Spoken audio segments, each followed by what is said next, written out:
This will most likely be one of the last election videos that I ever make, as in the coming years, the election will be done in, well, a later time, of course, and I'll be out of the house by then.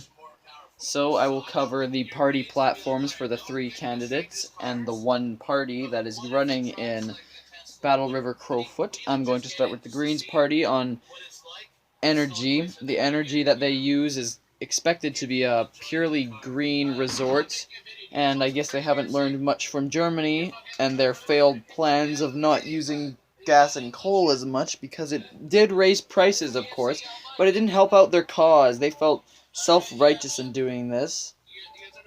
Of course, Damien Kirk's Conservative Party has much more favorable views on energy, as the same do the People's Party of Canada. But these conservatives, they have mostly similar policies to the liberals in almost all sense, especially globalization, which is not something that you want to put yourselves in line with, especially when you're talking on the same points as the Greens. But nonetheless, the conservatives have a decent platform, and then the People's Party is just the extra version of the Conservative Party.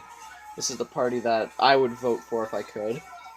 And now going to guns, the final topic. On the green side, we have almost a complete gun ban. And oddly enough, they're also trying to get rid of the almost sanctions on the traveling of pedophiles in this country, which is very, very weird. And then, of course, the conservatives, they're going to do whatever keeps them in power with the prairies. So as long as the prairies keep on supporting them, they're still going to win. And then, of course, the People's Party, they're too new to ever have a platform on that kind of stuff. But the guns, they have an obvious pro-gun policy, as seen with what Maxime Bernier has said. These guys, the conservatives, they stopped gun legislation that was brought up in the early 2000s by the previous liberal government. But the People's Party is taking that extra step, and if they can get into power, it will be almost a complete revoking of the legislation brought in by Chrétien and his liberals back in the 90s that outlawed automatic weapons and started the pistol registration program. So, banning, anti-restriction, pro.